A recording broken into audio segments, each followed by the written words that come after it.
The moment Jagger walked through that front door, the whole family froze. This was not what they had pictured. When Jake's dad said he wanted to adopt a dog, everyone assumed something small, something manageable, a puppy maybe. What came through that door was a Great Dane. The moment Jagger walked through that front door, the whole family froze. This was not what they had pictured. When Jake's dad said he wanted to adopt a dog, everyone assumed something small, something manageable. What came through that door was a Great Dane, full-grown, enormous, the kind of dog that fills a doorway and makes you take a step back without even deciding to. Jake's mom stood very still. She had taken a long time to agree to this. Months of conversations, promises, reassurances, and now there was a Great Dane standing in her living room, drool running down both sides of his mouth, looking around like he was deciding whether the place was acceptable. She was not sure this was going to work.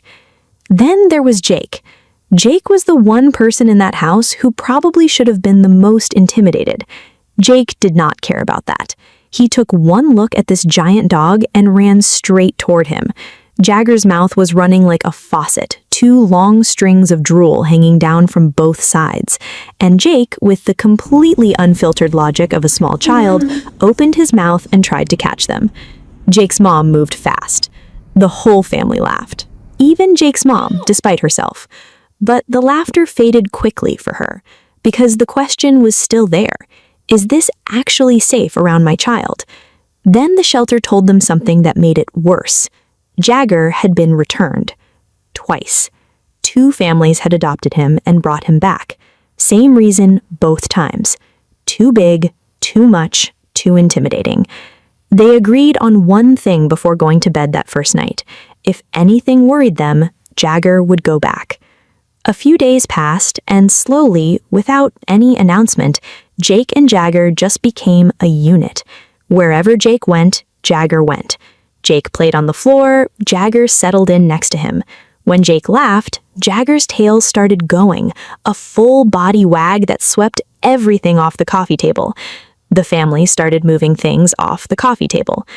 Jagger had one weakness, though: hunger. He could not wait for meals. One afternoon, Jake's snacks disappeared. Jagger was behind the couch, sitting very still, with the expression of a dog who absolutely did not eat those snacks. Nobody could stay mad. But the moment that changed everything happened in the middle of the night. Jake's mom woke up for water.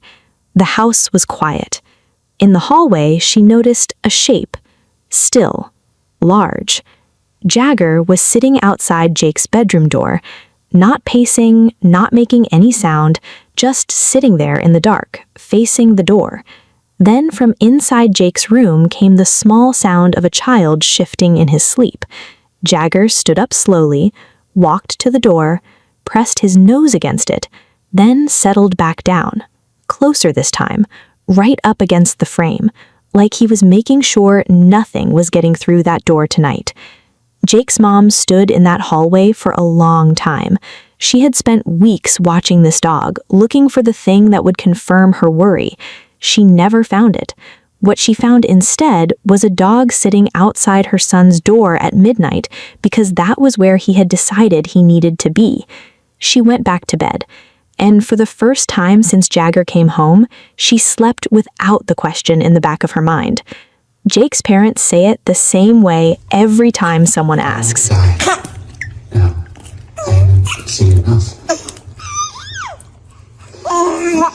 If they had sent him back, if they had made the same call 2 other families made, it would have been the biggest mistake of their lives.